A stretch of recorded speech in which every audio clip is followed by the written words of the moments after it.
Buenas noches a todos. Les damos la bienvenida el día de hoy a la segunda edición de la Escuela de Diseñadores. En este momento le doy pase a Ángela Madrigal.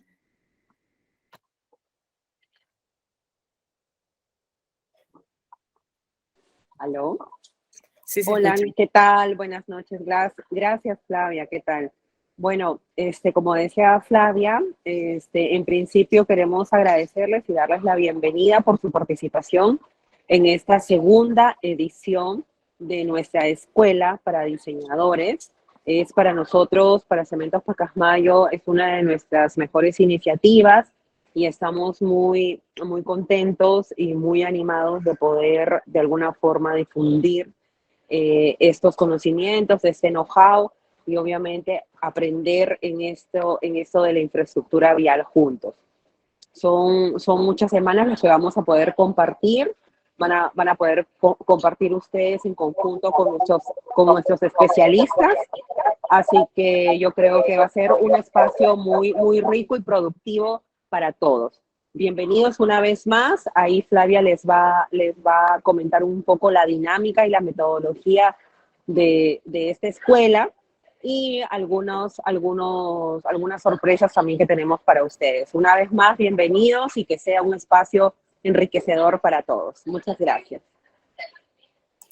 Gracias, Ángela. Bueno, nuevamente buenas noches a todos y bienvenidos el día de hoy a la segunda edición de la Escuela de Diseñadores. Y bueno, como dijo, yo les voy a dar una pequeña introducción con respecto a cómo vamos a llevar este curso. Bueno, han recibido un primer correo dándoles la bienvenida a los que han sido seleccionados para participar y se les envió, se les adjuntó lo que era el horario. Un poquito acá les voy a explicar, las clases van a ser de 7 a 9 p.m., van a ser los martes y los jueves. La semana del feriado, que es el 1 de noviembre, si no me equivoco, esa semana no tendremos clases. Es por eso que si pueden ver en la pantalla, del día jueves 27 de octubre, nos salteamos al 8 de noviembre. Esa sería nuestro cuarto módulo. Al final de este cuarto módulo vamos a tener un pequeño Kahoot, un pequeño juego, una dinámica para ver qué tanto han aprendido en los primeros 4 módulos. Después, al término de las clases, el módulo 10 va a haber una clase aclaratoria donde vamos a poder resolver todas las dudas que tengan. Esta clase aclaratoria va a durar 1 hora, que va a ser de 7 a 8 p.m. y después se tomará el examen, que será de 8 a 9 p.m. el 24 de noviembre. El examen se les va a mandar un link, va a ser de opción múltiple para marcar. La entrega de notas será el día 29 de noviembre y los certificados serán a partir del 15 de diciembre. Para poder obtener el certificado, nosotros estamos poniendo que tienen que asistir 12 horas como mínimo y una nota mínima de 14 para obtener el certificado. Y a los 3 primeros puestos, a las 3 mayores notas que cumplan con la asistencia y tener el máximo de notas solicitado, la empresa ILIEF les va a dar un premio a los 3 primeros puestos. El día de hoy contamos con 4 expositores que pertenecen a nuestro staff de ingenieros. Es el ingeniero Carlos Márquez, que es el jefe de ingeniería de pavimentos. Como especialistas en la parte de ingeniería de pavimentos tenemos al ingeniero Luis Pacheco y Julio Heredia. Y como coordinador de costos y presupuestos está el ingeniero José Málaga. Un poquito la reseña de nuestros expositores. El ingeniero Carlos Márquez es ingeniero civil con estudios de pregrado en la Universidad Metropolitana de Caracas, Venezuela, con especialización en el Instituto Tecnológico de Massachusetts, en una maestría de diseño estructural en pavimentos en la Universidad Centro Occidental Lizardo Alvarado de Venezuela, donde obtuvo el grado de máster en ciencias de pavimentos. Después actualmente se desempeña como jefe de ingeniería vial en Cementos Pacasmayo. Tenemos al ingeniero Luis Miguel Pacheco, es ingeniero civil, egresado de la Universidad José Carlos Mariátegui, diplomatura en Sistemas Integrados de Gestión, expositor en ASOCEM, capacitador del Laboratorio de Ingeniería Civil. Actualmente labora como especialista de ingeniería en pavimentos en Distribuidora Norte Pacasmayo, área de suelos estabilizados con cemento. El ingeniero Julio Heredia es ingeniero civil, egresado de la maestría de Ingeniería Vial con mención en carreteras, puentes y túneles de la Universidad Ricardo Palma. Actualmente está cursando una maestría en transportes y conservación vial por la UPAU. Cuenta con certificación en el HDM4 por HDM Global International del ICH Chile, con más de 7 años en experiencia en diseño de pavimento rígido, intertrabados y estabilización de suelos en Cementos Pacasmayo. Y por último, el ingeniero José Málaga, ingeniero civil de la Pontificia Universidad Católica del Perú, maestría en Project Manager en la Universidad Ramón Llull de España. Tiene experiencia en el área de gestión de proyectos, producción, planeamiento y costo en proyectos de infraestructura y edificaciones. Actualmente coordinador supervisor de costos y presupuestos en Cementos Pacasmayo. Un poco en la dinámica del curso, para el momento de hacer preguntas, tienen en la parte inferior un pequeño cuadro donde sale una manito. Por ahí pueden presionar ese botón y se activará lo que es una fila de preguntas para poderle hacer al expositor en el momento que ustedes deseen, que crean conveniente. Pero a la vez también tienen en la parte inferior, como pueden ver acá, un ratito voy a activar lo que es el puntero.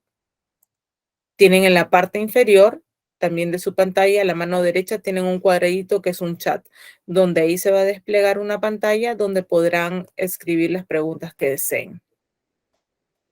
Bueno, muchas gracias a todos.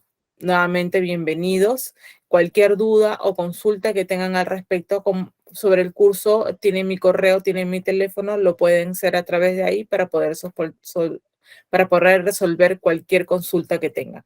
Muchas gracias a todos y le doy el pase al ingeniero Julio Heredia, que estará a cargo de la clase del día de hoy. Julio.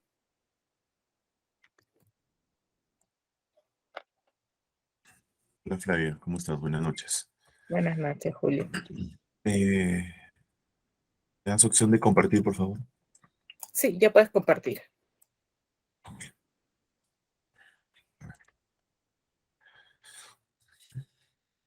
Un segundo, por favor.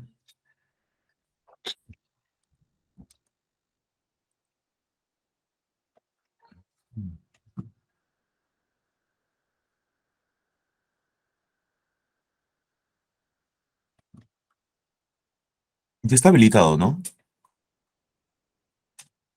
Sí, Julio, ya puedes Flavia, no compartir, está no hay ningún habilitado. problema. No, no está habilitado, digo. Espérame un momentito. Ujú. Ya puedes compartir. Ujú. Ya está ya.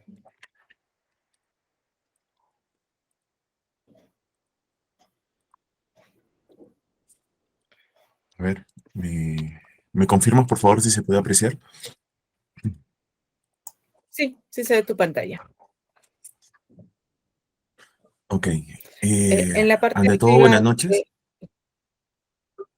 Julio, en la Dime. parte de arriba, quítale, sale un cuadrado donde sale dejar de compartir y ocultar. ¿Ya Perfecto, está? ya. Ok, Sí, ¿ya está? perfecto. Ok. Sí. Ok. Bueno, ante todo, buenas noches, ingenieros. Me ha tocado exponer la primera parte sobre el curso de estabilización del suelo cemento. ¿Ok? Yo voy a hablar más que toda la parte introductoria referente a los estudios básicos necesarios para que ustedes puedan tener los lineamientos básicos para poder desarrollar este curso de estabilizaciones, ¿no? Como primera parte, vamos a ver algo de introducción a la ingeniería conceptual, netamente cómo es lo básico que nosotros debemos conocer. Luego vamos a ver estudio de tráfico. Luego vamos a ver un estudio de tráfico, algunas algunas referencias sobre qué datos necesitaría para calcular netamente los ejes equivalentes, algunos análisis que hemos tenido, algunas consideraciones que nos ha ido pasando a lo largo del tiempo al momento de ver este input. Quiero dejarles en claro que lo que vamos a ver acá en el estudio de tráfico se generaliza para cualquier opción de pavimento que ustedes puedan ver, sea rígido, bases estabilizadas, pavimentos flexibles, rehabilitaciones, entre otras cosas, ¿no? Es prácticamente decanta en cualquiera de esas opciones de que ustedes puedan tener. Estudios de mecánica de suelo con fines de pavimentación. Ahí hemos sido un poco, de repente, más directos, ya que si nosotros hablamos estudio de mecánica de suelos, lo generalizan demasiado y en muchos proyectos hemos visto que hasta nos han presentado con fines de cimentación, ¿no? Es por eso que a nosotros acá normalmente lo estamos solicitando como fines de pavimentación, para evitar algunas contradicciones o algunos malos entendidos al respecto de él. Y por último, estaremos viendo un pequeño ejemplo con tramos homogéneos, cómo poder juntar lo antes mencionado para ver tramos homogéneos y con eso dejar las pautas necesarias para que ustedes puedan seguir avanzando con el módulo y puedan seccionar la vía. No, nos pareció importante ver esto. Pero tal vez algunos se preguntarán el caso por qué, ¿no? Normalmente cuando nosotros vemos un proyecto, si queremos verlo desde un pavimento urbano o una carretera de alto, medio o bajo volumen de tráfico, estamos hablando de kilómetros, ¿correcto? Estamos hablando de kilómetros. Y dar una opción que se generalice para tantos kilómetros, tener un paquete estructural constante a lo largo de la vía, es un poco curioso, por no decir otra cosa, ¿no? No digo que no sea posible, pero lo que sí hay que poner claro, que hay que tomar algunas consideraciones, que nos pueden hacer variar de repente lo pensado en algunos tramos o a alertarnos de unos futuros riesgos que nosotros podamos tener, ¿no? Si citamos el PMO, hoy por hoy, dentro de los capítulos que están ahí, es evaluación de riesgos, ¿no? Evaluación de riesgos. Y nosotros estamos tratando de evitar eso, ¿no? Tratando de minimizar estos riesgos para no tener más adelante complicaciones, ya que hemos visto algunos proyectos que tienen alguna de estas complicaciones, ya sea para PVD o PVN, ¿no? O GORES, o provinciales, ¿no? Depende de la índole del proyecto. ¿Correcto? Y con eso vamos a enfatizar en, de repente, no caer en adicionales o deductivos al respecto de, ¿correcto? Como primera imagen quiero empezar con qué es un diseño de paquete, diseño estructural de pavimentos, ¿no? Esto, la verdad que parece tan sencillo, pero a la vez a nosotros todavía nos parece un poco complicado al respecto de, ¿no? Hay que tener en cuenta que son cálculos de espesores mínimos necesarios de cada capa para que cumpla como la función de reducir gradualmente los esfuerzos soportados en la capa superior y llevar los valores suficientes resistentes para que la capa inferior no sufra deformaciones permanentes. Eh, Esto se puede traducir de diferente manera, ¿no? Acá nosotros ponemos calcular el espesor mínimo necesario. ¿Por qué hemos incidido en esto? Porque normalmente cuando nosotros revisamos proyectos, vemos una de dos, o están sobredimensionados o subdimensionados. Cuando los proyectos están sobredimensionados, es el por si acaso. Por si acaso le voy a poner esto para no tener complicaciones o para dormir tranquilo, ¿no? Y subdimensionados es porque nosotros recurrimos mucho a la suerte. Teniendo en cuenta de que los estudios básicos que nos proporcionan estén bien, sin previo análisis y confiando 100%. Es por eso que nosotros hay que tener un poco de cuidado. Por eso siempre hay que tener en cuenta que los diseños de espesores, que normalmente está bajo la metodología de AASHTO, siempre hay que ver el tema mínimo, ¿no? Mínimo necesario, ¿ok? Estudio de tráfico, hay que tener en cuenta que el estudio de tráfico es la herramienta fundamental de la ingeniería aplicada al conocimiento de tráfico, ingeniería de tráfico, para conocer su comportamiento. Para efectuar el estudio es necesario conocer bien el funcionamiento del tráfico rodado sobre las infraestructuras viarias, ya sea estas existentes o nueva implementación. Para ello se han realizado mediciones sistemáticas sobre las diferentes variables que definen el comportamiento de la circulación. Miren, el concepto de estudio de tráfico netamente nos pide a nosotros es cuantificar el tipo de tráfico que va a ir dentro de nuestra vía, ¿correcto? Pero antes de eso le he puesto el tipo de tráfico. El tipo de tráfico es importantísimo, caballeros. Si bien es cierto, el estudio de tráfico nos permite cuantificar, pero a la vez también nos permite identificar qué tipo de unidades van a transitar por el futuro proyecto que nosotros vamos a plantear. Me explico un poco mejor. Bajo las metodologías de diseño, ya sea las mecánico-empíricas o las empíricas, es importantísimo definir qué tipo de vehículos van a transitar en nuestra vía, ya que cada uno tiene un diferente factor destructivo, el cual puede alterar el espesor o el funcionamiento de nuestra vía. Eso es importantísimo y eso es lo que nosotros tenemos que tener en cuenta. Para citar un ejemplo, cuando nosotros vemos los caminos de bajo volumen de tránsito, nos guiamos mucho de que no sea, si es menor de 200 vehículos por día, no amerita, de repente no amerita colocarle ni una solución básica. Posterior a eso, de los 200, bueno, ahí sí ameritaría colocarle de repente una solución básica, ¿no? Pero hay un pequeño gran detalle, ¿no? Si bien es cierto, de repente el conteo vehicular no llega a 200, el IMDA es muy bajo, pero puede ser que tenga altas solicitaciones de carga. Y esas altas solicitaciones de carga están definidas por el tipo de vehículo que transita dentro de nuestra vía. Así que no hay que mezclar uno con el otro. Nosotros, para poder intervenir una vía, generar un ratio por un kilómetro, si quieren verlo así, siempre definimos cómo va a ser la solución a través del IMDA. Pero esto no conversa con las solicitaciones de carga que pueda tener la vía, ¿no? Y esto es que tampoco no estamos conversando si es que este tipo de unidades respetan el tonelaje permitido dentro de la vía. Un punto más allá, ¿respetarán la presión de inflado? ¿Afectará a la vía? Son variables que nosotros debemos ir pensando al respecto de, ¿no? En los cuales las vamos a ir conversando más adelante, ¿correcto? El estudio de tráfico, el volumen se estudia en forma diferente según se trata de camino nuevo o mejoramiento del camino existente. En caminos nuevos se obtienen los volúmenes de diseño en base a diversos modelos de demanda, conteo vehiculares, netamente, ¿no? Pero en mejoramiento de caminos existentes, la metodología puede sufrir algunas variaciones, ¿no? Por ejemplo, se realizan mediciones horarias, los días laborables, sábados y domingos, día de martes a jueves, y se contabilizan los vehículos segregados de acuerdo a los requerimientos del estudio.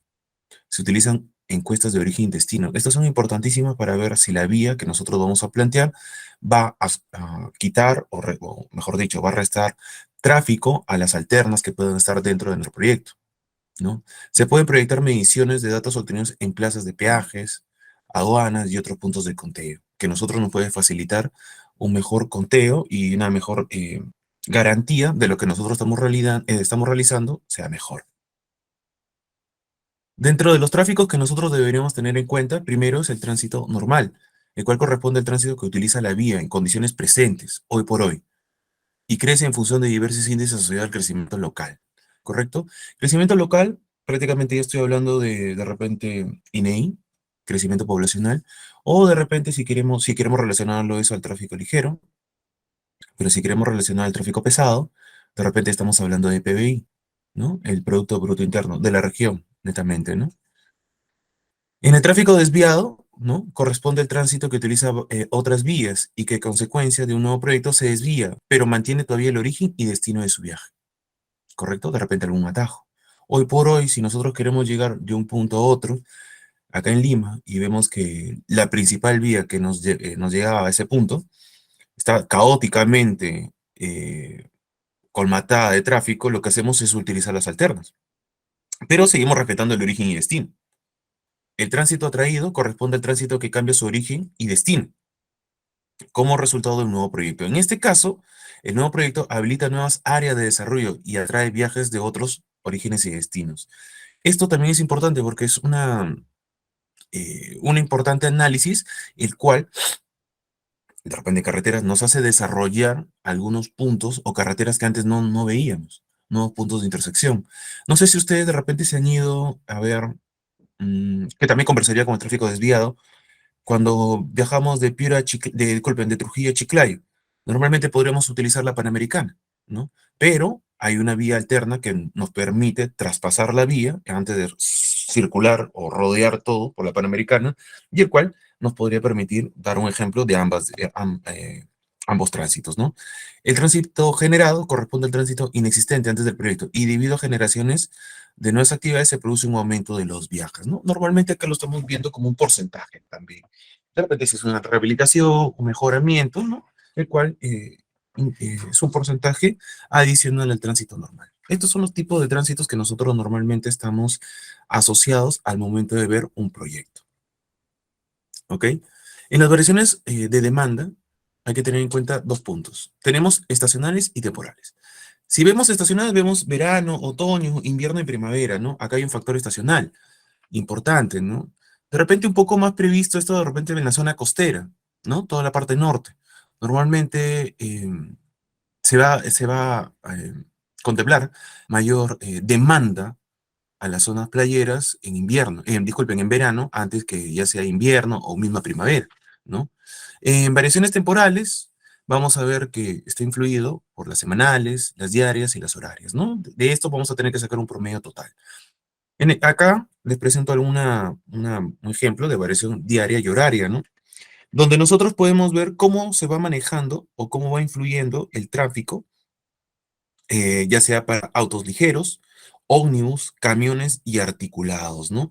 Como normalmente empezamos a ver los horarios de crecimiento, que lo que normalmente en tráficos ligeros se ve un incremento desde las 5 de la mañana, ¿no?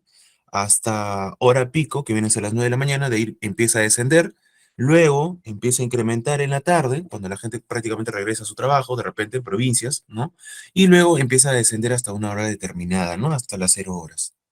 ¿Correcto? Estos demandas, estos flujos que nosotros tenemos que ver según una variación de diaria horaria, son importantes para nosotros para poder ver cuáles son las horas pico que nos podría servir también como dato si es que nosotros quisiéramos luego decantar esta información en un HM4. ¿Ok? De la misma forma, ¿no? Estamos viendo cómo incide la variación horaria, ya sea el tránsito ligero, ¿no? De los buses, de los camiones y los articulados, dando como mayor input el tránsito ligero, ¿no? Ante todos. Pero esto netamente es en las vías urbanas, no te metas, ¿no? Para eso, o para tener en cuenta cuando nosotros queramos calcular un pavimento, ¿no? Si nos vamos a las metodologías empíricas, en este caso Ashton 93, y hay que tener en cuenta que no es la única. En este curso estamos viendo otro tipo de metodologías también, mecanicistas, bueno, disculpe, mecánica empíricas, que les va a ayudar. Pero como primera escala vamos viendo el tema de empírico. Y para eso necesitamos el cálculo de ejes equivalentes, ¿no? Netamente el concepto de ejes equivalentes es, ustedes sabrán, ¿no? Tenemos varios tipos de vehículos, ¿no? Varios tipos de vehículos, los cuales los tenemos identificados dentro de nuestro estudio de tráfico. Correcto. Pero aún así, nos damos cuenta que cada tipo de vehículo respeta un tonelaje diferente al otro. Cada tipo de vehículo tiene un tipo de eje diferente al otro. Ahora, la pregunta es, ¿cómo poder hacer que todo esto converse o converja en una sola unidad? Y ahí es donde sale el concepto de eje equivalente, donde nosotros vamos a tener que generar todo esto como un eje patrón de 8,2 toneladas, el cual es un eje sencillo de 4 ruedas. Este es el concepto netamente de eje equivalente. Para eso, nosotros necesitamos netamente el IMDA, factor de dirección, factor carril, factor destructivo por tipo de vehículo. Es aquí donde nosotros nos sirve el IMDA. ¿Sí es cierto, Julio? Nos sirve para el conteo vehicular, perfecto, pero también nos sirve para identificación del tipo de carga o el tipo de unidad, ya que cada tipo de unidad tiene diferente carga. Y aparte, la presión del neumático. Todo esto por tipo de vehículo nos debería, por tipo de vehículo, la sumatoria de todo nos debería dar eje equivalente. ¿Correcto? Vamos avanzando acá. Expresado de otra manera, ¿no? Otra vez, el IMDA, factor camión, factor destructivo, Días del año, 365. Factor carril, factor dirección, tasa de crecimiento y netamente la presión del neumático. ¿Correcto? Vamos a tratar de explicar punto por punto para poder hablar algunas casuísticas y según eso vamos a poder seguir avanzando y ver a ver qué cosas raras podemos encontrar por ahí, porque los datos son fáciles, no digo que no, pero siempre hay unas curiosidades que tiene un proyecto y otras curiosidades que no tiene otro proyecto, ¿no? Y nuestra costumbre de generalizar todo a veces nos puede generar un problema, ¿correcto? Esta es una hoja típica emitida por el MTC para poder hacer nuestro conteo vehicular, ¿no? Donde, como dije, ¿no? Está fraccionada en horarios, ¿no? En horarios, sentidos de entrada y salida, y tenemos netamente identificado la tipología de unidades que debería transitar dentro de nuestra vía o nuestra futura vía, ¿no? Dependiendo sea el caso, ¿correcto? Donde yo, si bien es cierto, voy a poder sacar el conteo, pero además de eso, voy a poder identificar el tipo de vehículo, que para mí es muy importante. Haciendo un recordaris, netamente, ¿no? Acá tenemos un pequeño ejemplo, ¿no? Hemos puesto un conteo, ¿no? Para llegar al IMDA, ¿no? Tenemos ida y vuelta, ¿no? Un total, ¿no? Dependiendo a los días que nosotros vamos a contar. En teoría se necesitaría 7 días de 24 horas, ¿correcto? Un conteo vehicular, para poder sacar nuestro IMDS, que viene a ser el de la semana. Tenemos identificados acá nuestros vehículos ligeros y nuestros vehículos pesados dentro del estudio de tráfico que nosotros vamos a tener que contemplar, ¿correcto? Con esto vamos a poder sacar un promedio por día, tanto de ida como de vuelta, y con esto a la vez podemos sacar nuestro promedio de la semana, ¿no? Por los 7 días, ¿correcto? Y vamos a poder sacar nuestro promedio de semana, que es lo elemental, lo básico. Netamente las hojas de cálculo ya están codificadas para que nos puedan dar estos datos. Lo único que nosotros sí, en nuestra tarea de campo es tener estos datos, ¿no? Tener netamente todos estos datos. Con esto, nosotros vamos a poder calcular el IMDA, pero el IMDA no simple y llanamente es el IMDS, el promedio de la semana, sino que hay que multiplicarlo por un factor de corrección. Este factor de corrección puede ser tanto vehículos ligeros como para vehículos pesados. A la vez, esto también vamos a tener que conversar con los centros de peaje más cercanos a la vía para poder hacer las correcciones respectivas. ¿Correcto? Y a la vez, recuerden que nosotros vimos el tema del conteo, también hay que ver en qué mes del año nosotros vamos a estar haciendo este estudio de tráfico. Para eso, la MTC nos da estas pequeñas tablas. Tal vez alguna mía, ingeniero, pero son un poco antiguas, ¿no? 2010, 2016. Es verdad, hasta ahorita, y nosotros hemos visto si hay una actualización en la página del mismo LMTC, pero todavía sigue con la misma tabla, ¿no? Así que por el momento, por default, la vamos a seguir utilizando, ¿correcto? Como le dije, dentro de nuestra carretera vamos a identificar qué peaje se encuentra más cerca al proyecto, dependiendo al mes donde nosotros estemos efectuando el estudio de tráfico y dependiendo si el vehículo es ligero o vehículo pesado, nosotros vamos a poder calcular o obtener, mejor dicho, el factor de corrección por tipo de vehículo, sea ligero o pesado. ¿Correcto? Y con esto ya recién vamos a poder calcular nuestro IMDA. ¿Ok?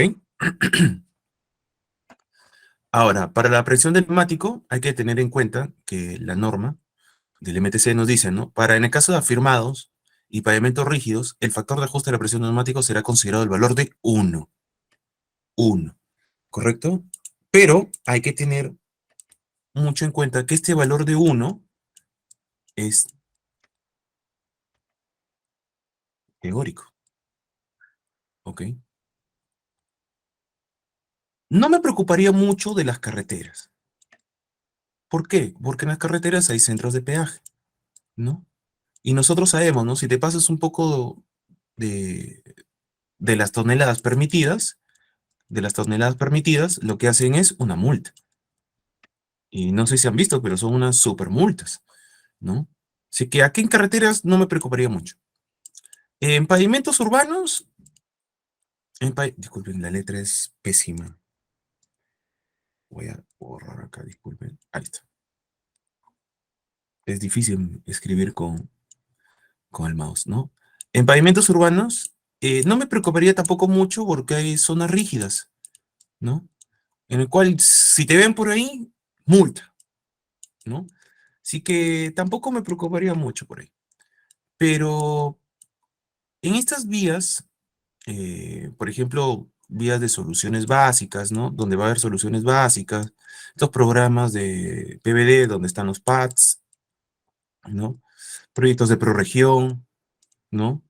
Dentro de los TDRs, ¿no? Hay puntos o estaciones, mejor dicho, estaciones de medición, ya sea de presión de neumático, como eh, centros de pesaje, disculpen, centros de pesaje, donde acá netamente te piden de que sea, si no me equivoco, 24 horas y poder medir esto. Y para ver si la presión es la adecuada de los vehículos. Y contemplar si, disculpen, la presión neumática es la adecuada por vehículos y el pesaje de las unidades es la adecuada también por vehículos. Porque recuerden que si estos valores son muy elevados, hay que tener en cuenta cómo era el cálculo de ejes equivalentes. Vamos viendo el IMDA, ¿no? Tenemos el IMDA por 365, factor dirección, factor carril. Acá no me preocupo nada porque esto es netamente diseño geométrico, ¿correcto? Estos son días del año, tampoco me equivoco. El IMDA se supone que el conteo vehicular debe estar bueno, ¿no? Por factor destructivo, ¿correcto? Por factor de presión de neumático. Acá sí yo me preocuparía, ¿no? Simple y llanamente no es el valor de uno, digamos que este es el teórico, en el mejor escenario. Pero acá yo sí me preocuparía en estos valores si es que no tengo en consideración esto, porque puede incrementar un montón. Y vamos a ver unos ejemplos para poder desarrollarlos de mejor manera. ¿Correcto? El factor camión, netamente, que esto es dependiendo a la tipología de vehículos, ¿correcto? Por cada tipo de vehículos respeta un tonelaje. Y este tonelaje está distribuido por ejes, ¿correcto? Por ejes. Con mis alumnos de la universidad, yo siempre les decía, ¿no? ¿Qué deteriora más una vía? ¿Qué deteriora más una vía? ¿Un vehículo ligero o un vehículo pesado? Y todos me dicen, vehículo pesado, de hecho que sí. Y yo le decía, pero demuéstralo, ¿no? ¿Cómo lo demuestras? Bueno, para eso utilizamos los reglamentos del MTC, ¿no? Donde nos da el tonelaje, la distribución de ejes, y con eso vamos a poder demostrarlo. Ahora, la pregunta sería, ¿a mayor tonelaje, mayor factor destructivo? En muchos casos dirían, sí, ¿no? Si tiene mayor tonelaje, de hecho que va a ser mayor factor destructivo. Pero yo le diría un sí, pero no. No en todos los casos. Es cuestión de analizarlo. ¿Por qué? Porque recuerden que este tonelaje o las cargas se están distribuidos en los ejes, ¿no? Y en tipos de ejes es por eso que tenemos el simple, el tándem y el trident, obviamente. Y dependiendo qué tipo de eje, dependiendo del tonelaje, va a poder influir mucho en el factor destructivo. Así que nosotros hay que tener mucho en cuenta esto. Netamente lo que le estoy explicando son conceptos básicos, pero importantes para nosotros poder determinar este valor. Porque se supone que si nosotros estamos en gabinete, voy a contemplar, en el mundo ideal, unos ejes equivalentes para poder diseñar el paquete estructural. Pero si en la obra veo o noto estas variaciones, obviamente estos valores o me los van a elevar o me los van a disminuir. De repente alguien me dice, pero total, me dices que varía en esto, aumenta. Sí, pero también nos ha pasado casos de que las vías, ¿no? De repente en la carretera, ¿no? En la carretera del punto A al punto B, ¿correcto? De la carretera del punto A al punto B, el tráfico no es muy fluido. En este corredor vial de repente no hay muchos centros de producción, Y si bien es cierto, los C2 carga 18 toneladas, no llega a cargar 18 toneladas. Llega a cargar, no sé, 10, 9 toneladas. El cual, el factor destructivo, ¿no? Si queremos adelantarnos un poco, de un C2 es 4.5, llega a menos, ya que el tonelaje es menos. De repente 3, 2, no lo sé. Es por eso que es importante estas estaciones de control, que son aparte de las estaciones de conteo vehicular, que puedes considerar las mismas, no digo lo contrario, pero puede irte o muy allá o puede traerte muy acá. Y eso te va a ayudar a ti para, como dicen, ¿no? O sobredimensionas o subdimensionas. La idea acá es, como dijimos, la primera lámina, el espesor eh, estructural mínimo necesario. ¿Correcto? Continuamos.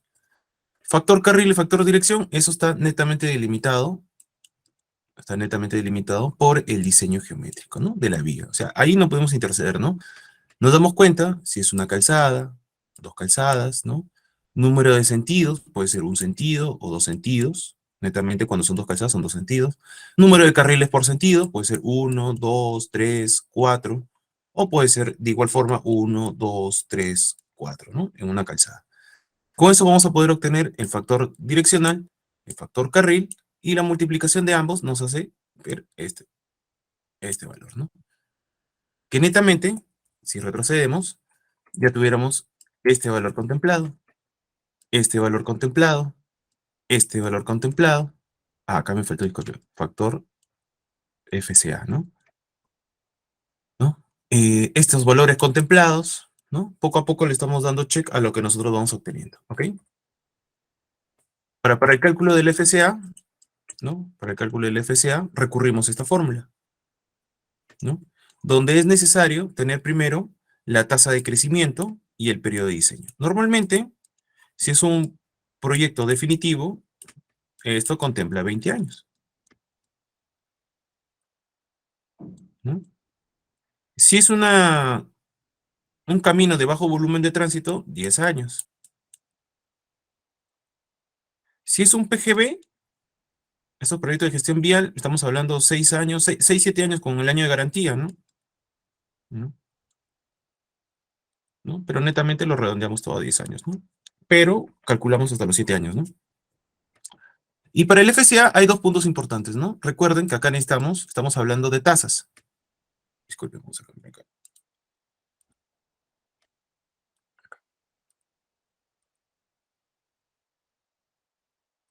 Oh, oh, oh. Acá. Estamos hablando de tasas, ¿correcto? Y estas tasas, tanto para vehículo ligero, tanto para vehículo pesado, ¿no? Para vehículo ligero, recurrimos INEI, ¿no? Y para vehículo pesado recurrimos al PBI, netamente, ¿no? Como está explicado acá, ¿no? Factor de crecimiento poblacional, factor de crecimiento económico, ¿no? Para vehículos de pasajeros, para vehículos de carga. Reemplazando esos con el periodo de diseño, tenemos el valor del FCA. ¿Correcto? Vamos a tener un FCA, si bien es cierto, para vehículos ligeros y un FCA para vehículos pesados. Con eso ya tuviéramos contemplado todo eso. Ahora, es importante ver también, si de repente tenemos una carretera del punto A al punto B, imagínense qué pasaría, y pasa, más que todo visto en los proyectos de PBD, que la mitad de la carretera pertenece a una región, y la otra mitad de la carretera pertenece a otra región. En estos corredores viales, ¿no? Estos corredores viales. Pasa eso también. Aquí hay que tener en cuenta que cada uno va a tener diferentes tasas, y vamos a complicarlo un poco más. De repente acá tienes un peaje, ¿no? Y no sé, acá tienes otro peaje. La cosa se complica un poco más ahí, ¿no? Hay que ver el que tiene mayor incidencia. ¿Qué tanto eso nos afecta? No lo sé. Ahí la cosa como se va complicando un poco más. En vías urbanas casi no se ve.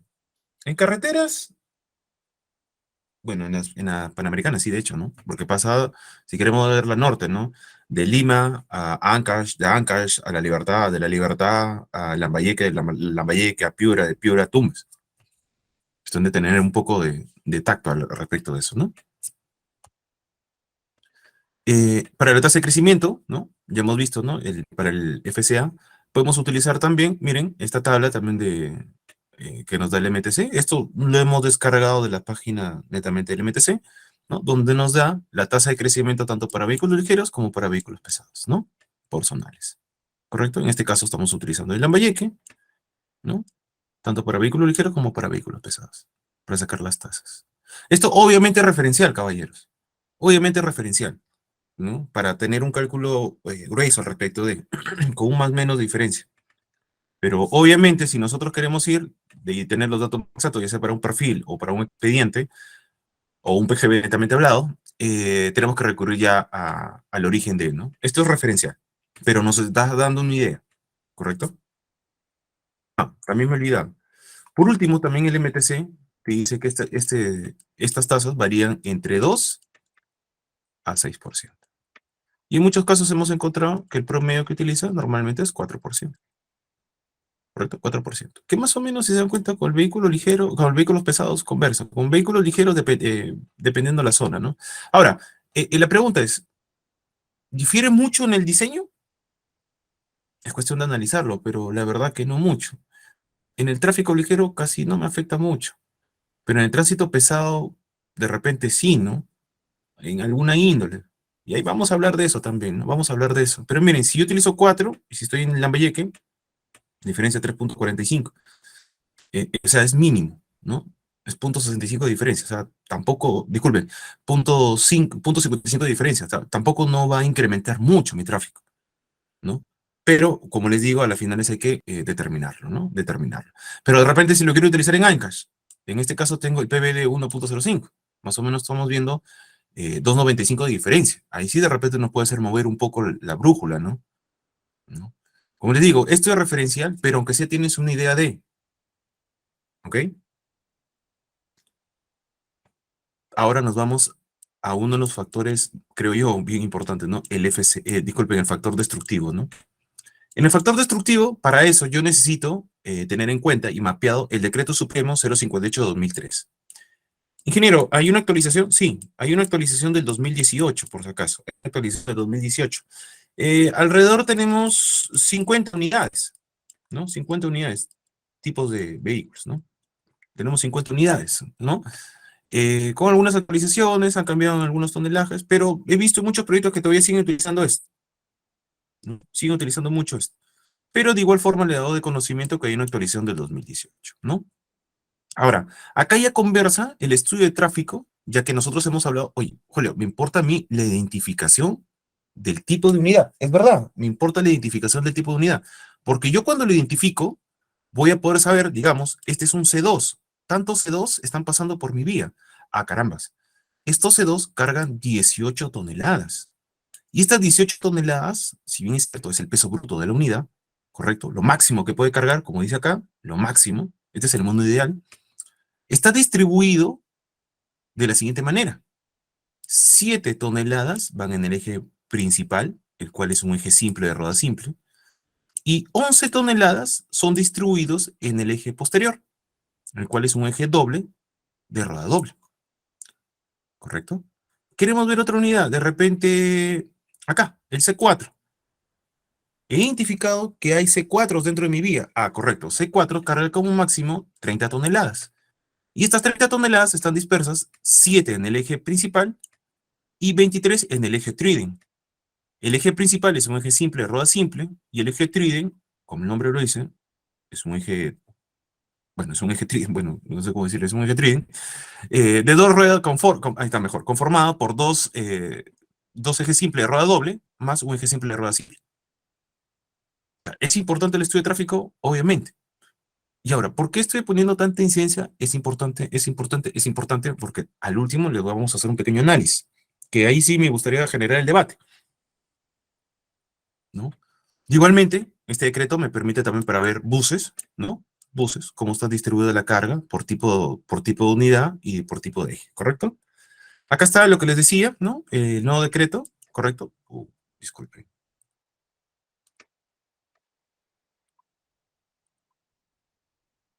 Ahí está.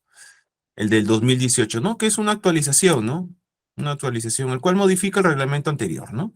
Es importante que también que lo tengan, es importante que lo tengan. Eh, no sé, Flavia, si de repente hay una carpeta luego para poder proporcionarle alguna de las informaciones que estamos hablando.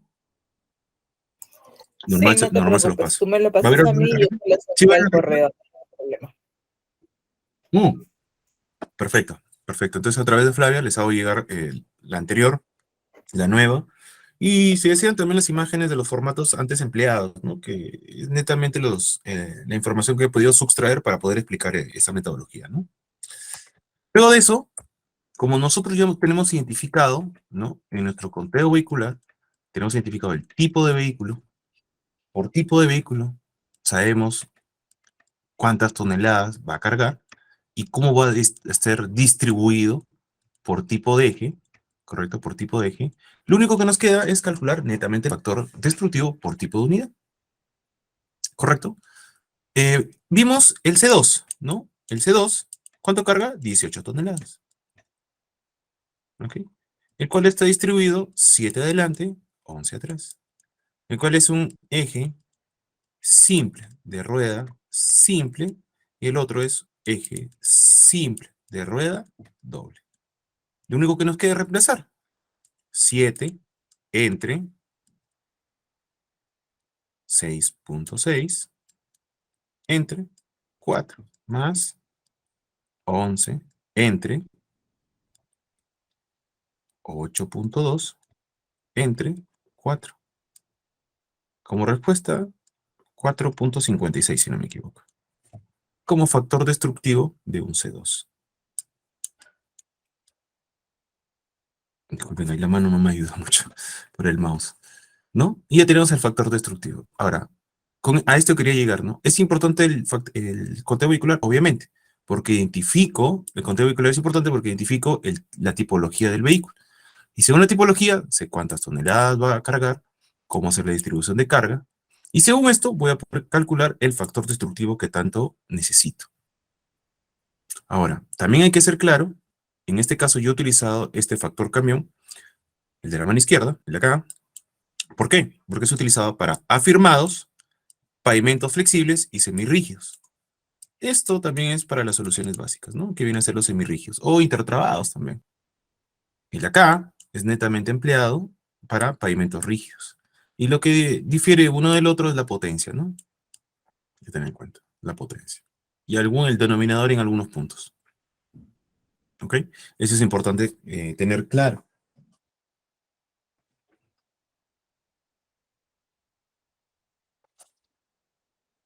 Acá, otro ejemplo que nosotros podemos ir viendo, ¿correcto? Un T3S3, ¿no? Y acá yo les decía, ¿no? Dentro de la universidad, a los alumnos les decía, ¿no? Como les dije, ¿no? ¿Quién deteriora más la vía, el vehículo ligero o vehículo pesado? Todo decía, vehículo pesado, pues ingeniero. Demuéstralo. No podían demostrarlo, pero a través de la lámina anterior ya lo podían demostrar. Y ahí seguía a través de la trampita. ¿Quién deteriora más una vía? ¿Cuando tiene más toneladas, el vehículo pesado, o cuando tiene menos toneladas? Y todos obviamente decían cuando tenía más toneladas, ¿no? El C2 carga 18 toneladas, ¿no? ¿No? Y nos da un factor de 4.52. Pero miren acá, tenemos un T3S3, el cual carga, esto es 43, creo si no me equivoco, 43, 42, ¿ok? Y miren cuánto es el factor destructivo. 3.758. O sea, no es tan cierto esto. Si bien es cierto, más deteriora un vehículo pesado, y del vehículo pesado no deteriora más el que tenga mayor carga. En algunos casos puede ser el que menos carga tenga. Si es que quieren comparar una unidad con la otra. Todo esto, netamente, va a estar, va a tener que conversar con la distribución de carga que nosotros queremos utilizar. Al tener una mejor distribución de carga, obviamente el factor destructivo va a disminuir. Hagan la prueba. ¿Qué pasaría si le quitan esto? O le quitan esto. Pero respeta, siguen los tonelajes. Y a esto quiero ir con ustedes. ¿Es muy importante el tipo de eje? Sí, señor. Es muy importante el tipo de eje. Fuera, fuera de que no sirve para la distribución de cargas y todo eso, sí, correcto. Pero tome mucho en cuenta el tipo de eje. Vamos a explicar esto un poco mejor. Esto para un vehículo, el T3S3 como un factor constructivo, pero en pavimento rígido, ¿no? Obviamente debería ser mayor, ¿no? He aquí donde quiero llegar. El factor destructivo por tipo de eje. Para pavimentos flexibles, semirrígidos, afirmados, y para vehículos rígidos, que viene a ser este. ¿Ok? Si se dan cuenta, a simple vista, sin analizar mucho, el que más nos llama la atención es el de acá. ¿No? ¿Y cuál es este? Es un eje simple de rueda doble. Pero Julio, este es el que carga menos, este carga 11 toneladas, ¿no? El resto carga más toneladas. Sí, pero tiene una mejor distribución de carga. Perfecto. Tiene una mejor distribución de carga. O sea, que el factor destructivo, tal cual como hemos hablado, conversa con lo antes mencionado. No incrementa tanto el factor destructivo. Perfecto, queda claro. O sea, nosotros debemos tener bastante cuidado con tipos de vehículos que tengan este tipo de eje. Y muy aparte, ¿qué pasaría si el tonelaje, nosotros tenemos en cuenta que es 11 toneladas? ¿Qué pasaría si aumenta? Si aumenten, mire cómo va incrementando el factor destructivo por eje. Por este tipo de eje. Disculpen, ¿cómo va incrementando el factor destructivo si nosotros incrementamos la capacidad, correcto? Y cómo va incrementando. A este hay que tener mucho cuidado. No sé si han visto algunas unidades que tienen un retráctil. Ese retráctil hay que tener un poco de cuidado, hay que verlo con lupa, porque nos puede variar mucho el número. Y tan simple y llanamente, si la unidad no respeta los tonelajes en el cual fue ideado, pensado, nos puede generar bastante problemas. De igual forma pasa como pavimento rígido, pero hay que ser claros, el pavimento rígido es pavimento rígido, pues, ¿no? Que un módulo de elasticidad muy alto. Su función es absorber esos esfuerzos producidos por las cargas dinámicas, ¿no? Por eso que podemos ir manejando el espesor del losa. Ahora, con esto, ¿qué pasaría? No sé si han visto, ¿no? Estamos hablando mucho del tipo de eje, eh, de la distribución de carga, pero hoy por hoy, en el mercado, normalmente si nosotros vemos un eje simple de rueda doble, ¿no? Está así, ¿no? Pero hoy por hoy, esto se ha ido transformando en un eje de llanta súper ancha, el cual ha ido reemplazando esto. Y de repente, si antes esto podía cargar en las unidades grandes, ¿no? Hasta 48 toneladas, hoy por hoy ha salido este decreto que tú puedes cargar, si tienes este tipo de llanta, hasta 52 o 53 toneladas, no me acuerdo. ¿Cuánto creen que fuera acá el factor destructivo de este eje?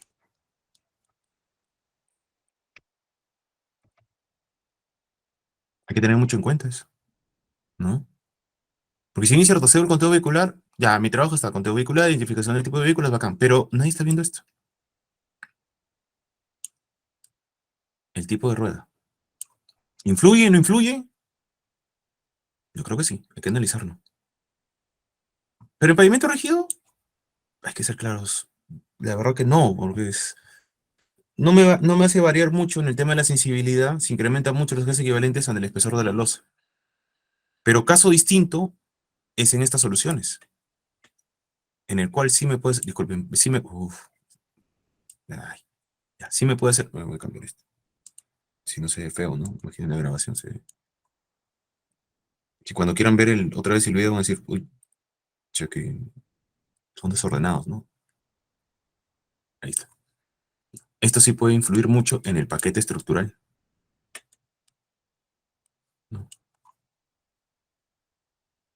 La capa herradura, la base o la subbase. Obviamente sé que este es un curso de soluciones básicas, ¿no? Pero como les dije, al final es el concepto que nosotros vamos acá a conversar, se generaliza para cualquier solución que nosotros queramos ver, ¿ok? Para cualquier solución que nosotros queramos ver. Así que es importante.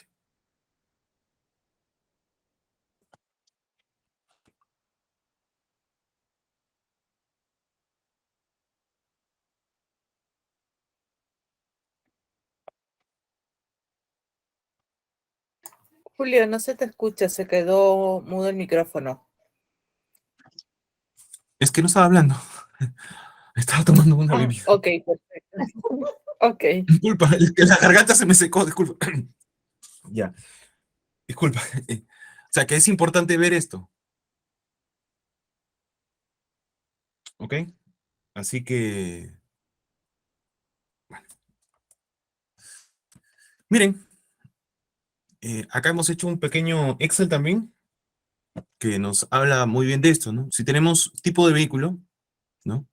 Tipo de vehículo, y para pavimento flexible, flexible, semirígido, afirmados, netamente, el C3 como factor destructivo nos da 3,28, respetando la carga legal,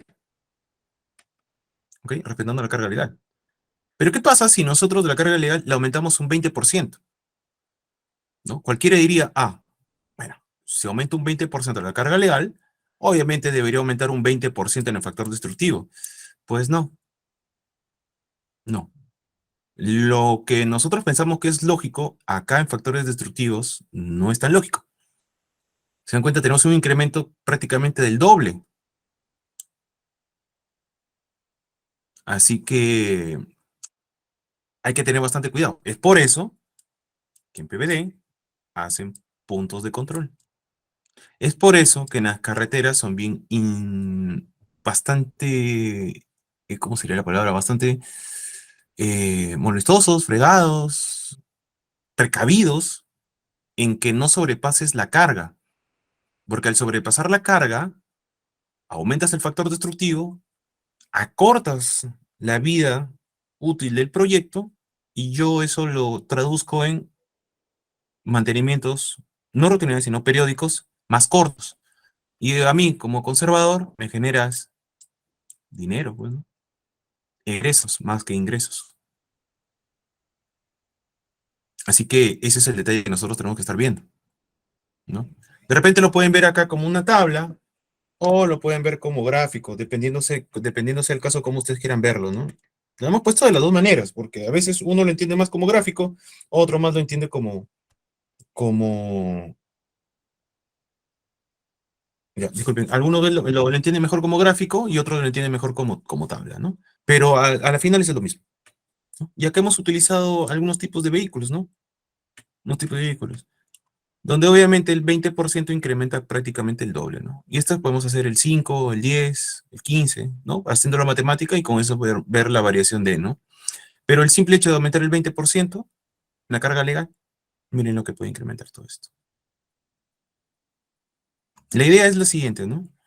¿Es proporcional el incremento de tonelaje que se le haga a la unidad con el factor destructivo? No, señor. Con el 20% aumenta el doble. De repente, si le metemos el 10, aumentaría el 50%. Aumentamos el 5, el 25, tal vez, no lo sé. Es cuestión de hacer la matemática. Teniendo el hoja de Excel, ya solamente cambiamos este dato y nos daría todos estos valores. Pero es importante tenerlo mapeado dentro de.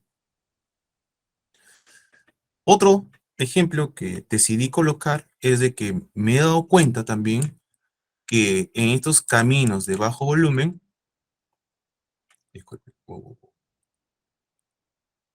acá.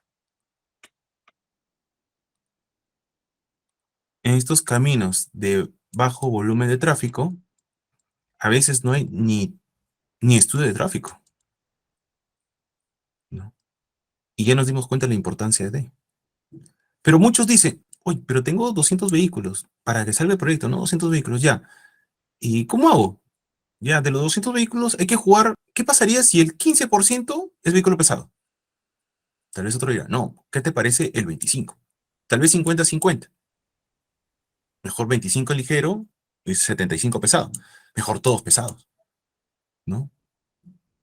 5 opciones tenemos, ¿no? Entonces, vamos a ver qué tanto varía, ¿no? Vehículos livianos, tenemos 200 vehículos, ¿no? 15%, sería, de vehículos pesados, sería 30, ¿no? De los 200, 50, 100, 150, 200.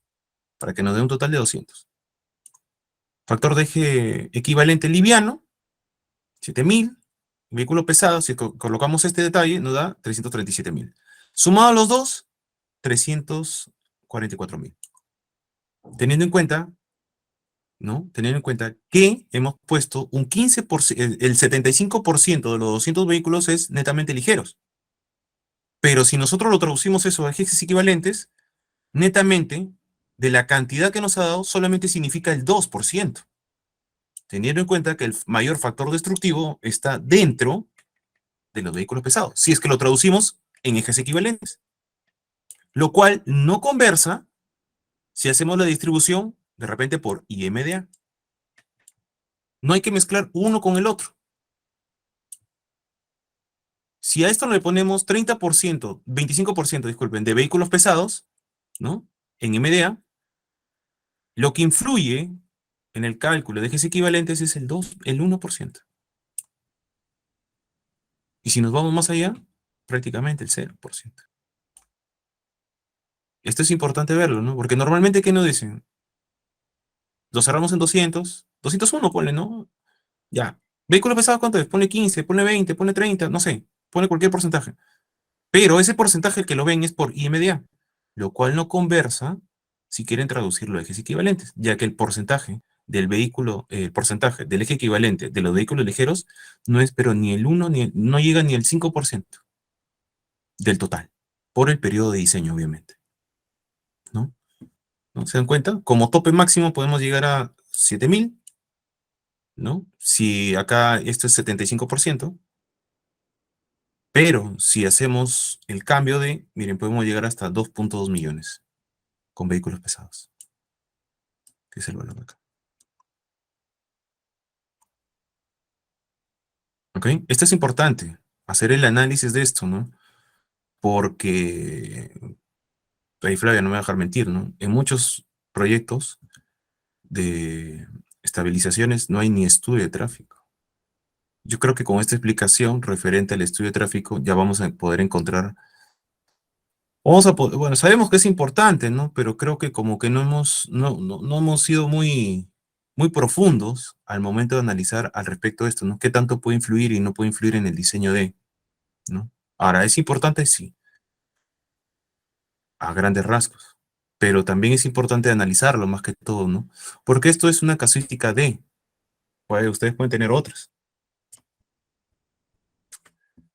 Yendo al estudio de suelos, obviamente, yendo al estudio de suelos, hay que tener en cuenta que para mí es importante determinar las características físico-mecánicas de los tipos de suelo que hay, ¿correcto? Y con eso poder ver una muy puntual clasificación de suelos que va a estar dentro de mi vía, con el fin y hecho de que esto me ayude para hacer mis tramos homogéneos, ¿no? ¿No? Nos ha pasado millones de veces que en diferentes tipos de, más que todo en edificaciones, nos ha pasado, en edificaciones, ¿no? De repente tú dices, ¿no? Oye, hago una calicata, acá tengo un tipo de suelo, me voy un poquito más allá, otro tipo de suelo, me voy un metro más allá, otro tipo de suelo, obviamente que es un poco exagerado, ¿no? Pero dentro de un área no muy grande, he hecho diferentes perforaciones y he encontrado varios tipos de suelo. Ahora, imagínense, si eso es en algo, un área controlada, imagínense en una carretera.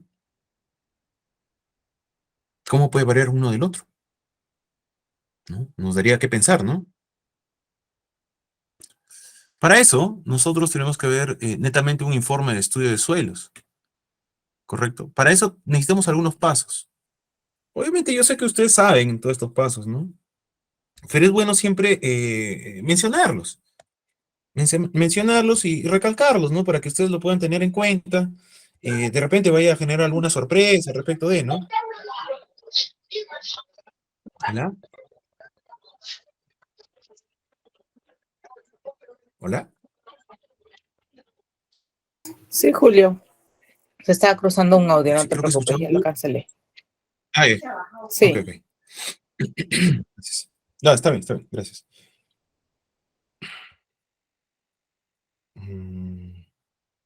Ya. Eh, en la revisión de información hay que tener estudios geológicos y mapas geológicos. En el caso de ver algunos proyectos, bueno, en pavimentos urbanos no nos pasó mucho, ¿no?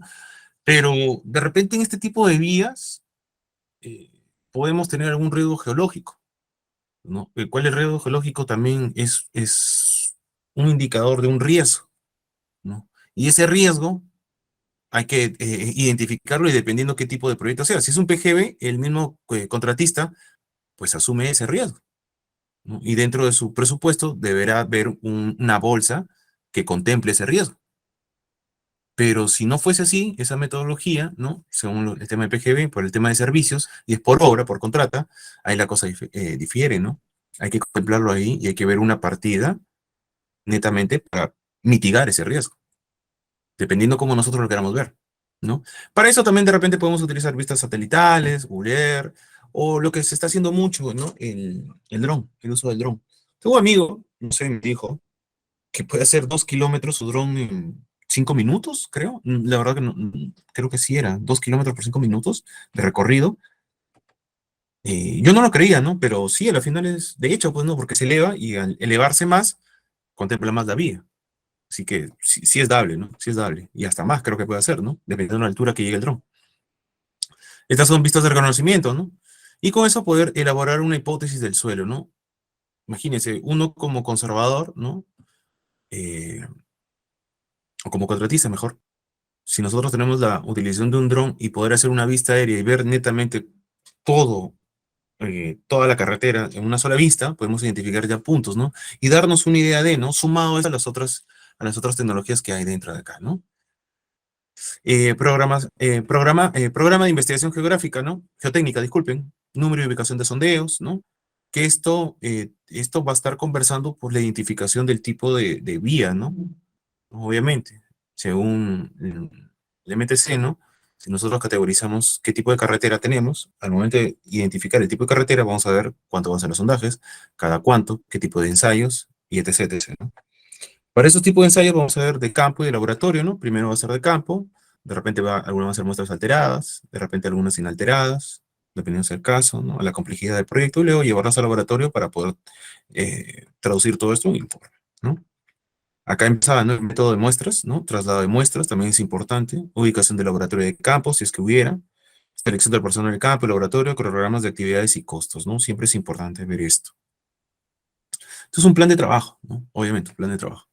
En la investigación de campo, replanteo de campo de las excavaciones. Ahí con Flavio nos había pasado con varios proyectos. Eh, Algunos en el input dentro de los informes de suelos, ¿no? Se los han regresado porque no han hecho bien la ubicación, ¿no? De estos lugares de sondaje, ¿no? Y netamente se los regresan. Así que siempre hay que estar viendo, hay que ver eso, ¿no? Siempre hay que echarle un ojo a eso, ¿no? Simple, nos ha pasado millones de veces, ¿no? Si nosotros contratamos a un laboratorio, quiero un estudio de suelos de tal proyecto, ya, perfecto. Anda, ya, va. Ingeniero, ¿y los puntos dónde los considero? Ya, considéralos tú.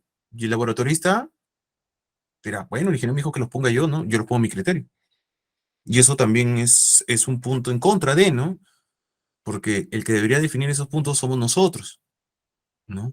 No sé, de repente están los TRs, de repente nuestra experiencia, qué sé yo, pero el que define eso somos nosotros, no el laboratorista. Que como laboratorista lo va a hacer donde no dudo tampoco de su experticia, pero lo va a querer ubicar donde él quiera.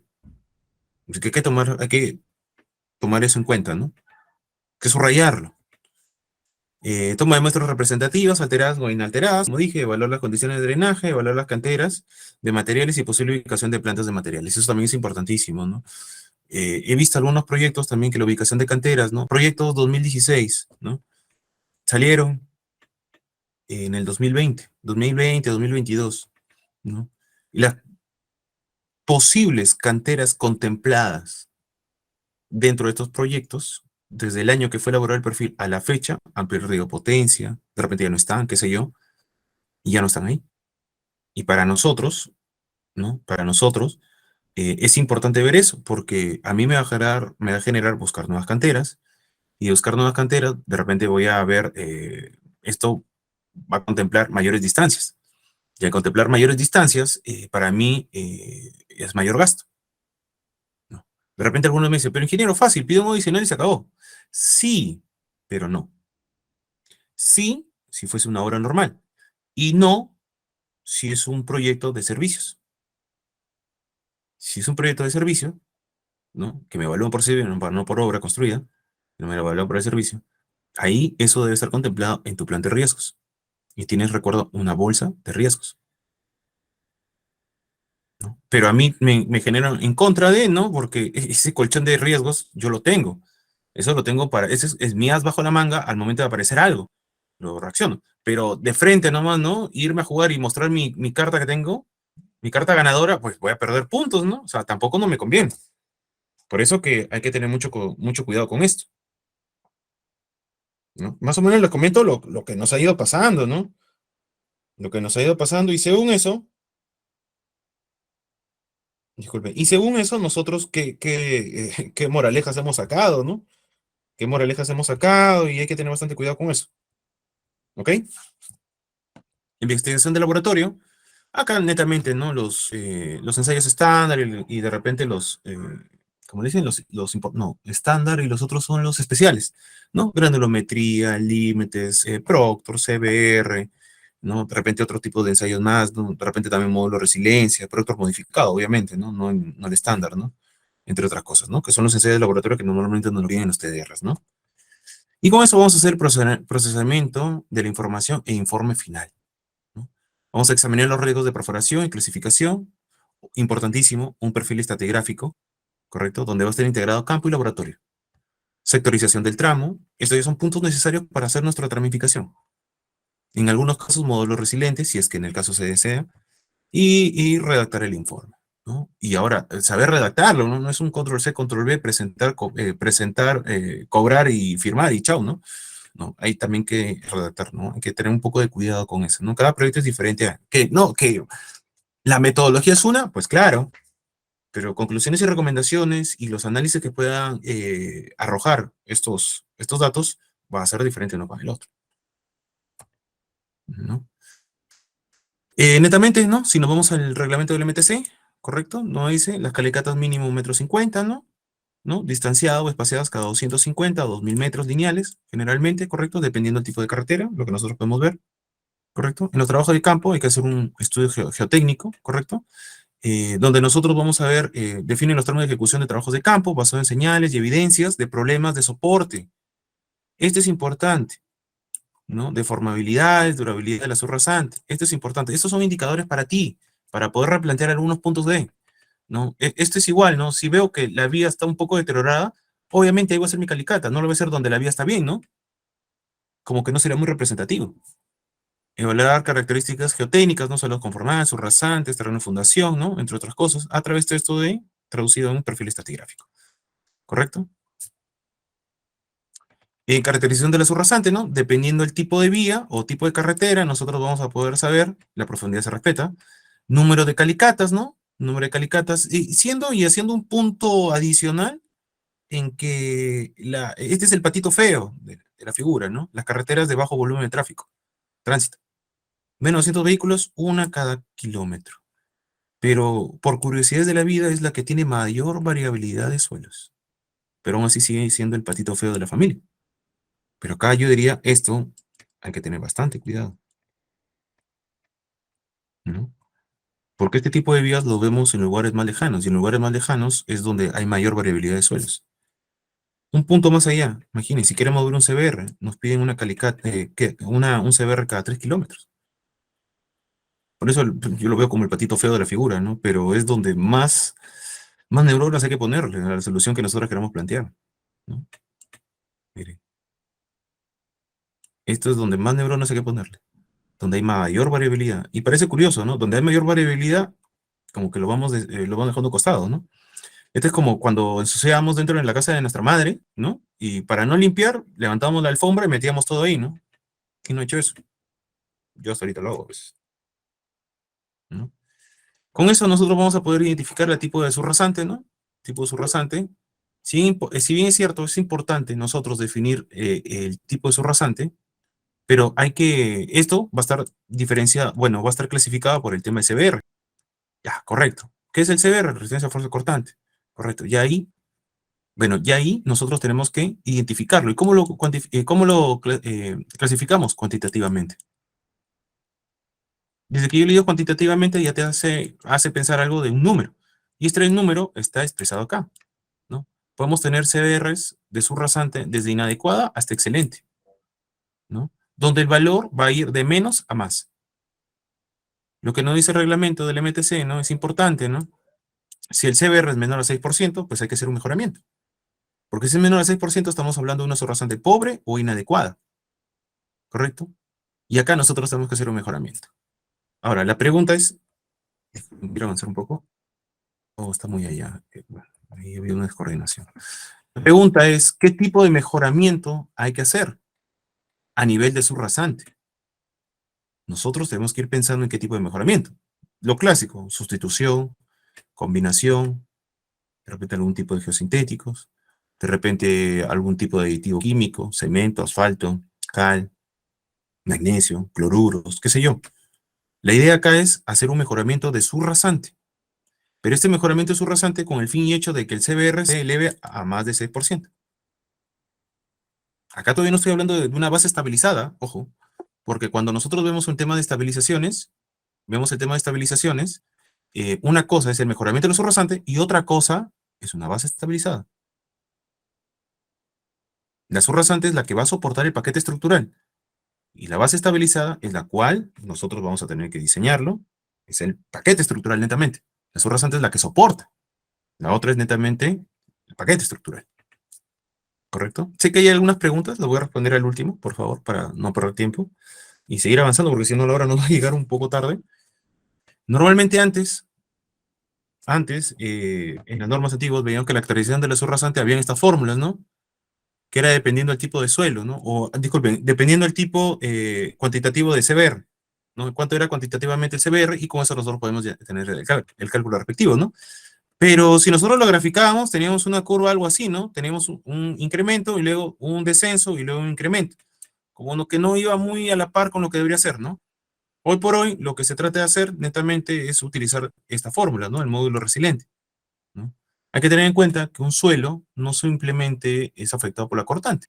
También hay una resistencia a la compresión, a la tracción, ¿no? Y netamente cortante, ¿no? Así que esa forma, o poder estudiar esa complejidad, es a través del módulo resiliente. ¿Correcto? Que la fórmula es 2555 por CBR a la 0,64. Por lo tanto, es razonable pensar en una adecuada resistencia de suelos al refuerzo cortante, ¿no? CBR. Es un requisito inherente en el terreno fundamental vial, ¿no? Aún para los casos en los que los niveles de esfuerzos, aquellos que llegan a través del espesor protector que constituye el pavimento, queden generalmente por debajo de la capacidad de carga, colapso para cualquier material de fundación en el cual pudiéramos pensarse. Hay que tener mucho cuidado también con lo que vamos a mejorar, ¿no? Seguimos avanzando. Eh, Nos ha pasado también, como les decía, ¿no? Dentro de los proyectos, nos pasaba mucho de que pedíamos un estudio de suelos y no con fines de cimentación. Netamente más en los urbanos, hay que ser claros. Y le digo, pero yo no quiero cimentación, yo voy a diseñar un pavimento. Así que no ideamos, sino vimos la solución, ¿no? Porque a veces a unos laboratorios les parece difícil, ¿no? Porque más negocio hay, creo que en edificaciones, pues, no es el día a día, ¿no? Así que lo que hicimos para evitar problemas, recurrir a esta tabla, en cual paso a la fuente respecto de, ¿no? Donde vemos la comparación de Ashton con Sux, ¿no? Podemos usar el más probable, posible pero improbable. Netamente más nos guiamos desde acá, ¿no? Más probable, ¿no? Tenemos la clasificación SUX y vemos cuál sería su clasificación en Ashton, ¿no? Para tener una idea, ¿no? Es importante también ver, si bien es cierto, ustedes les va a llegar a los informes, ¿no? Los informes, ¿no? Donde te va a decir el tipo de suelo, te va a decir la clasificación Ashton, la clasificación SUS, tal vez, límite líquido, plástico, la densidad, ¿no? El CBR típico que debe tener, en lo cual nosotros normalmente siempre hacemos este checklist, ¿no? Muy referencial, obviamente, muy referencial, donde nosotros por tipo de suelo, ya sea por SUX o por Ashton, dependiendo del caso, vamos a poder tener la capacidad de drenaje, ¿no? El comportamiento mecánico del mismo suelo, la densidad y el CBR, ¿no? Para hacer más o menos un match al respecto de, ¿no? Pero tampoco no quiero que lo tengan así muy al pie de la letra, ¿no? Porque, por ejemplo, si yo tengo una arena, un SP, ¿no? Si me voy a Piura, más o menos el CBR radica entre 8 a 10%, ¿no? Pero miren, acá el CBR va entre 10 a 25, ¿no? De 8 a 10, de 10 para arriba, me parece un poco curioso, un poco elevado, pero no digo que no pueda ser, no digo que no pueda ser, pero en mi cabeza, por los suelos de Piura, tengo 8, ¿no? Tengo 8. Si me voy a Chiclayo, de donde soy yo, tengo CLs, ¿no? Arcillas. Arcillas, disculpen. Arcillas, donde el CBR estamos hablando hasta 6, de 5 a 6, pero acá me habla hasta de 15. Me da que pensar también. ¿Pero estoy dentro de los rangos? Sí, pero como valores muy elevados, me daría que pensar. Pero igual se lo proporciono y como para que puedan hacer el análisis respectivo. ¿Ok? De igual forma, su rasante. Un perfil estratigráfico, ¿no? Acá podemos ver qué tanto puede variar el tipo de suelo, ¿no? Dependiendo dónde nosotros hagamos la perforación, el sondaje. ¿Correcto? Y esto es importante verlo, ¿no? Hay que tener en cuenta que nos piden mínimo, disculpen, acá nos piden una profundidad de hasta 1,50 m, ¿no? Nos piden 1,50 m, así que hay que hacer eso, pues lo que nos piden, ¿no? Cuánto es la profundidad de la calicata del sondaje al respecto de. Y con eso nosotros vamos a poder ver la categoría de suelos, ¿no? Acá podemos hacer una vista general de la vía que podemos tener en cuenta. ¿Ok? En su laboratorio, como le dije, están los estándar y los especiales, ¿no? Ya hemos hablado de eso, es importante verlo como cualquier tipo de estudio, ¿no? En el soporte, mucho hay que tener en cuenta la teoría, especificaciones, códigos internacionales, STM tal vez es uno, resultados de ensayos in situ y laboratorio, ¿no? Observación de campo, hay que tener en cuenta fallas localizadas, entorno geotécnico, ensayos complementarios de flectometría, si en el caso tuviésemos un detalle de, correcto, en el registro, acá estoy viendo una perforación de calicata, ¿no? Como nosotros podemos estar viendo una, alguna frecuencia de ensayos, ¿no? Ensayos, ya sea para granulometría, límites, materia orgánica, abrasión, densidad, compactación de base o cuerpo, corona, si en caso queremos ver, dependiendo del lugar de muestreo, ya sea cantera o pista, ¿no? Cada cuánto tenemos que ver y el método de la norma que nosotros tenemos que tener en cuenta, ¿correcto? Siempre es importante tener mapeado esto, ¿ok? Importante también es bueno tener nuestro diagrama de canteras y nuestro diagrama de fuentes de agua. Acá nos va a hacer ver si realmente lo que dice el perfil expediente conversa con la realidad del proyecto, en la ejecución. Y con eso vamos a poder sacar nuestras distancias medias. De repente, no sé, nos ha pasado, como les dije, canteras o proyectos muy atrás que los han actualizado, pero han actualizado ¿qué? Solamente el tema económico. El S10, a través de la fórmula polinómica. Bacán, pero se olvidaron de unos puntitos más. Uno de estos, de repente, es este. En el tema de agua, bueno, netamente ver el tema del pH, ¿no? Es lo que influye, ¿no? Algunos ensayos, ¿no? Que nosotros podemos tener en cuenta. Y los trabajos de gabinete, todo hay que tener en cuenta, todo relacionado al eje 2013, a la Ashton, ¿no? O a STM, de repente, si nosotros queremos ver, ¿no? Para poder conversar uno con otro, una solución con otro. En resumidas cosas, ¿no? Todos los ensayos que nosotros hemos estado viendo, ¿correcto? Ah, acá está. Esta imagen de mejoramiento debió ir arriba, solamente que no sé si me ha movido, disculpe. Pero el tema como mejoramiento subrasante, opciones de, ¿no? Todas las opciones de mejoramiento de suelo, ¿no? Una cosa es mejoramiento, que nos habla eso de la subrasante, y otra cosa son bases estabilizadas. No hay que comparar uno con el otro. Este curso, en general, no es para mejoramiento de subrasantes, es para estabilización de bases, ¿correcto? Estabilización de bases. No sé, he estado viendo muy preliminarmente los otros tipos de PPTs que se han pedido. No he visto esto, pero de repente Lucho ahí les va a conversar un poco de esto, ¿no? Pero no hay que mezclar uno con el otro. Una cosa son las subrasantes, mejoramientos, y otra cosa son las bases estabilizadas. Este curso netamente está para bases. Como mejoramientos es otra cosa. Pero el input general es de que el CBR sea mayor a 6. Eso es el input general. Correcto. Con esto, con todo lo antes mencionado, ya podemos hablar de sectorización de tramos, caballeros. En la sectorización de tramos ya hemos hablado de tráfico, hemos hablado de CBR de subrasante. Puede ser que tengas deflexiones. No en todos los proyectos tienen, pero puede ser que algunos lo tengan. Ir y de repente, ¿no? Pluviosidad, pendientes, velocidad de diseño, que dentro de los estudios se debería hacer esto. Tipo de tráfico, ya lo tenemos, capacidad de drenar, ¿no? Si vamos a tener cunetas, no vamos a tener cunetas, ¿no? Número de carriles, geometría, clima. Si se dan cuenta, esto es como una tesis. Esto es una tesis a los finales, ¿no? Para tener una tesis, nosotros tenemos que poner diferentes variables, ¿no? Dependiente, independiente, y con eso tratar de dar,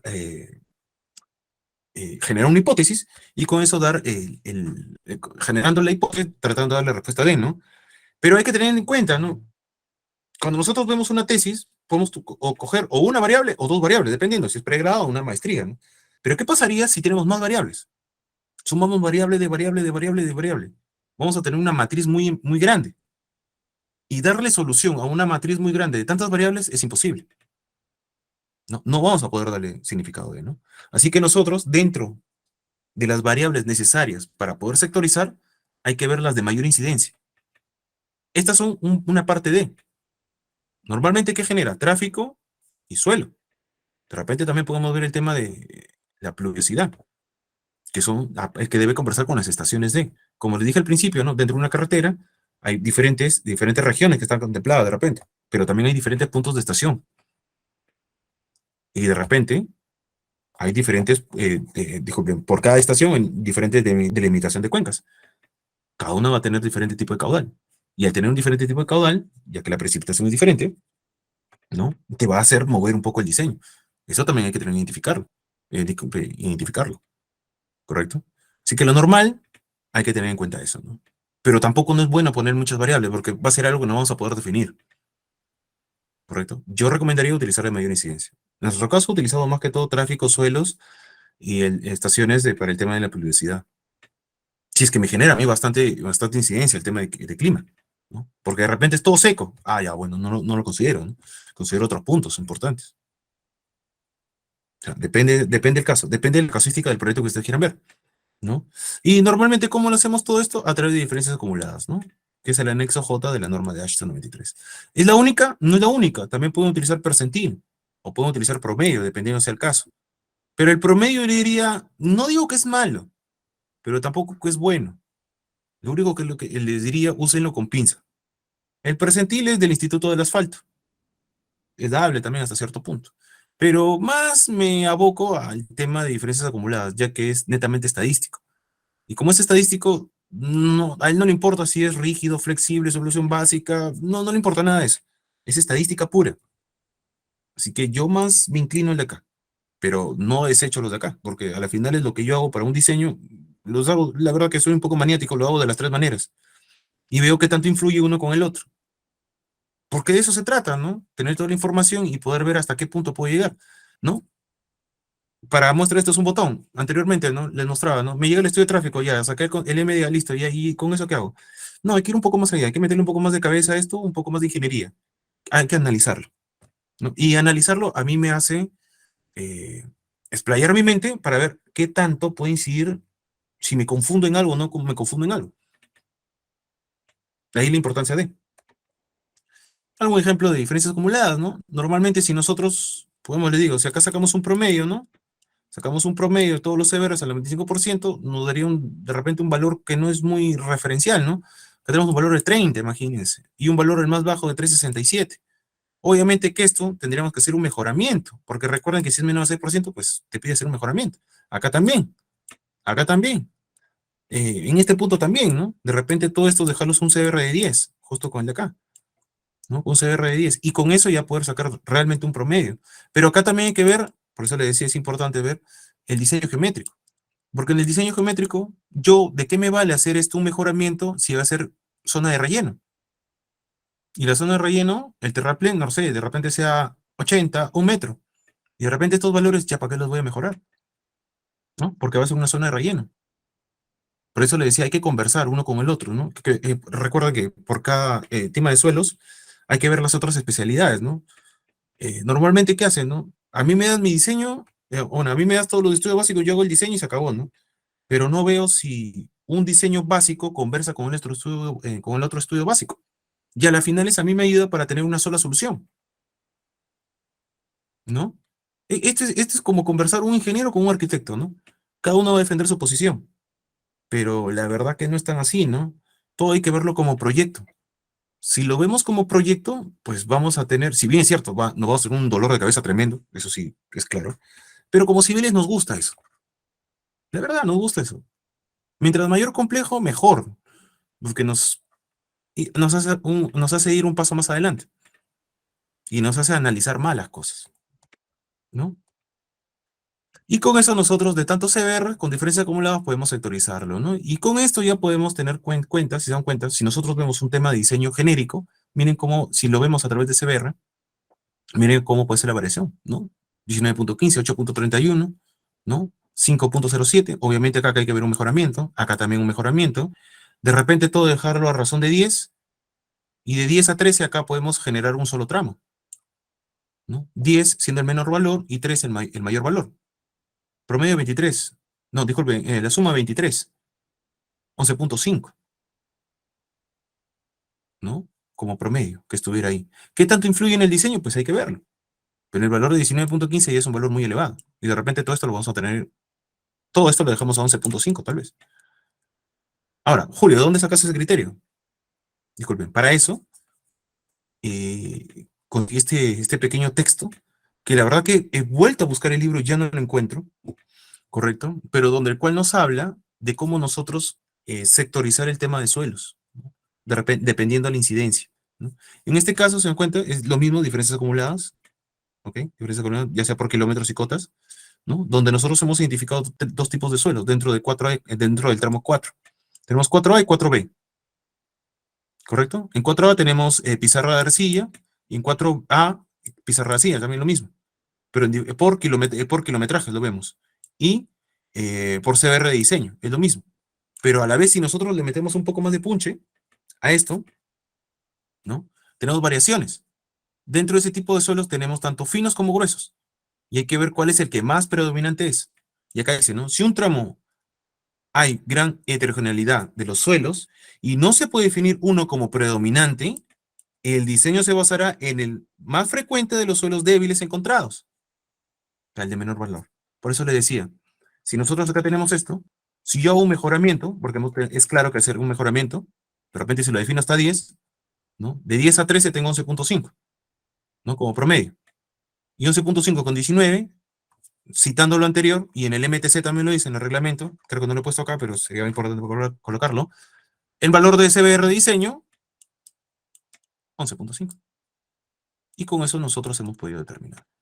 Ahora, si le metemos un poco más de cráneo a esto, diferencias acumuladas, ¿no? Teníamos un proyecto, esta es la segunda calzada de Pirache Cloyo, teníamos alrededor de 60 muestras de CBRs. Si sacábamos un promedio, nos daba un valor muy, muy desigual, ¿no? Acá hemos identificado los CBRs menores a 6%, ¿no? Menores a 6%. Hemos encontrado CBRs mínimos de 1.70, máximos de 29.30 y el promedio 14.10. Si utilizamos promedio, bacán, pero del promedio para arriba. Pero si usamos promedio, del promedio para abajo, bueno, ya no es tan bacán, ¿no? Por eso le decía, es un sí, pero no, dependiendo del caso. Si los valores no son muy parecidos unos con el otro, pues es la mejor opción. Pero si hay variaciones, grandes variaciones entre los valores CBR, pues no sería la mejor opción. Por eso le decía, es un sí, pero no. Y lo que nosotros hemos hecho es diferencias acumuladas. Acá tratamos esto de generalizarlo a través de un tipo cuadro semáforo, ¿no? Tener los CBR menores a 10, un color, de 10 a 15 otro color, y de 15 a 20 otro color, ¿no? Este es rojo, verde, amarillo. Sí, este es rojo, verde, amarillo. Disculpen, soy medio daltónico. Bueno, con esto hemos podido calcular esto, ¿no? Los CBR promedio. Con valor máximo, 18.03. Valor promedio, 10.44. Y valor mínimo, 8.39, ¿no? Y con eso ya podemos tener nuestro CBR de diseño. Si citamos lo anterior, puede ser 8.39 o hasta 10. ¿Qué tanto influye en el tema de diseño? Pues hay que verlo. Pero con esto ya estamos netamente agrupando estadísticamente los CBRs. Y solamente estoy viendo que esto, solamente tráfico. Disculpen, suelos. Pero miren, si hacemos acá, le metemos un zoom, miren cómo difiere acá. Acá también hay tráfico. Acá también hay tráfico. Y de repente alguno, pero Julio, no es mucho. Bueno, yo te diría, mira, acá tienes 3.5 millones y acá tienes 2.5 millones. Es 1 millón de más. La pregunta es, acá ya lo tienes sectorizado con CBR y acá también. Pero también esto conversa con un tráfico y esto también conversa con un tráfico, ¿no? Ahora, imagínense si le ponen más variables. Uf, imagínense, esto lo vamos a sectorizar y vamos a hacer una tele de araña acá tremenda. Hay que ver qué tanto incide uno con el otro, ¿no? Acá solamente estoy metiendo dos variables. De repente ustedes podrían meter otra, clima, ¿no? Porque acá también hay que ver el tema de estaciones, ¿no? Ujú. Bueno, muchas gracias. Espero que la presentación, me trabé, disculpen, que lo que pasa es que mi garganta está seca. Espero que la presentación haya sido de su agrado, netamente muy agradecido, y nada más. A ver.